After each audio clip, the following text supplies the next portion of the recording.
ಹಾಸಿನೆಡೆ ಮುಡಿಯನು ಇರಿಸಿ ಪೀಠವನು ಸೇವೆಗೈಯುತಲ ಅಜರೆಯರು ಬೆಳಗಿದರು ಸಂಧ್ಯೆಯಲ್ಲಿ ಹೊಳೆವ ರತ್ನದೀಪಗಳನ್ನು ಉಚ್ಚರಿಸಿ ಮಂತ್ರಗಳನ್ನು ಮಾಡಿದರು ರಕ್ಷಾಬಂಧನವನು ಸಂತಸಗೊಳಿಸುವರು ತೊಡಗಿಸುತ್ತ ಅವಳನ್ನು ಜಲವನ ಕ್ರೀಡೆಗಳಲ್ಲಿ ಅಂತೆ ಸಾದರಪಡಿಸುವರು ಮಧುರ ಸಂಗೀತವನ ಕನ್ಯೆಯರು ಹೊಮ್ಮುತ್ತಿರೇ ಮಿಂಚಜರಿ ತ್ರಿಶಲಯ ನಯನ ತಾರೆಗಳಲ್ಲಿ ಅಭಿವ್ಯಕ್ತಿಸಿ ವಿವಿಧ ಕಲಾ ಪ್ರಕಾರಗಳಲ್ಲಿ ಸತ್ಯ ಶಿವ ಸೌಂದರ್ಯವನು ಪ್ರಸನ್ನಗೊಳಿಸುವರು ಜಿನಮಾತೆಯನು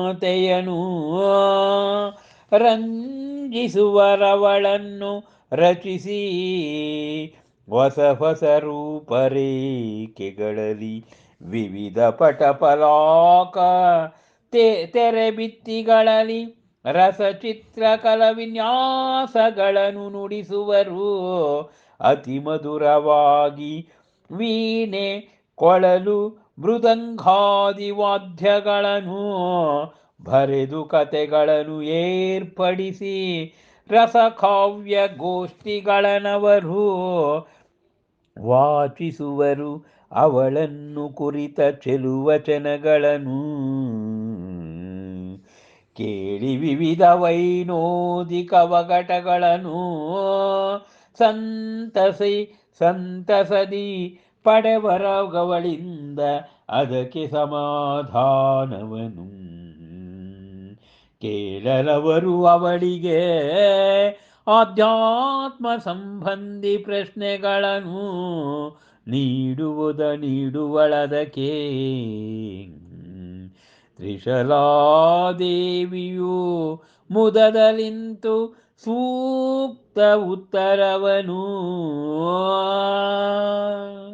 ಹಬ್ಬ ಆ ಜಿನಮಾತೆಯ ಸೇವೆಯನ್ನು ಸುರಾಂಗನೆಯರು ಮಾಡ್ತಾ ಇದ್ದಾರಂತೆ.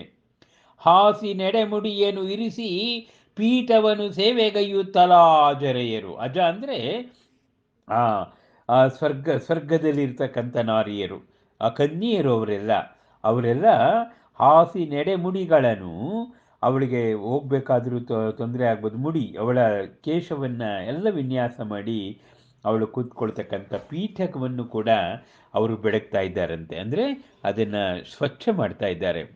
ಹಾಗೆ ಸಂಧ್ಯಾ ಸಮಯದಲ್ಲಿ ಫಳಫಳನೆ ಹೊಡೆಯುವ ಮುತ್ತು ರತ್ನ ವಜ್ರ ವೈಡೂರ್ಯದ ರತ್ನದೀಪಗಳನ್ನು ಅವಳಿಗೆ ಬೆಳಗಿ ಮಂತ್ರಗಳನ್ನು ಹೇಳಿದ್ರಂತೆ. ರಕ್ಷಾಬಂಧನ ಅಂತ ಕರಿತೀವಿ.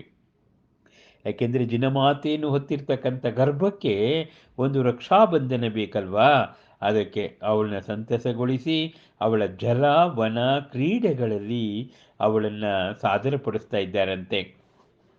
ಮಧುರ ಸಂಗೀತವನ್ನು ಸುರಲೋಕದ ಕನ್ಯೆಯರು ಹಾಡ್ತಾ ಇದ್ರೆ ತ್ರಿಶಲೆಯ ನಯನತಾರೆಗಳಲ್ಲಿ ಮಿಂಚಜರಿ ಕಾಣಿಸ್ತಾ ಇದೆಯಂತೆ.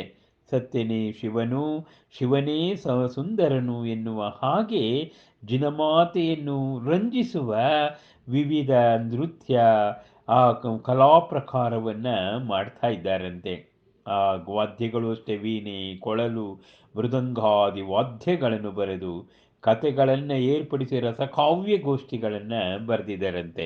ಹೀಗೆ ವಿವಿಧ ವೈನೋದಿಕ ಒಗಟುಗಳನ್ನು ಸಂತಸದಿ ಅವಳು ಪಡ್ಕೊಂಡು ಸಮಾಧಾನವನ್ನು ಕೇಳ್ತಾ ಇದ್ದಾರಂತೆ.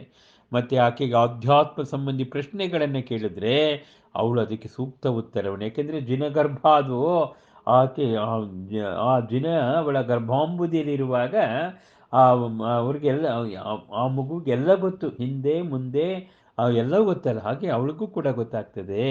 ಅವಳು ಉತ್ತರವನ್ನು ಕೊಡ್ತಾ ಇದ್ದಾಳಂತೆ. ಎಷ್ಟು ಮನೋಜ್ಞವಾದ ಡಾಕ್ಟರ್ ಲತಾ ರಾಜಶೇಖರ್ ಅವರ ಆ ಮಹಾವೀರ ಮಹಾದರ್ಶನದ ಗರ್ಭಾವತರಣ ಕಲ್ಯಾಣ ಸಂಪುಟದ ತುದಿಗೆ ನೀವೆಲ್ಲ ಅದರ ವರ್ಣನೆಯನ್ನು ಕೇಳಲಿಕ್ಕೆ ನಾವು ಹೊರಟಿದ್ದೇವೆ. ನಮಸ್ಕಾರ.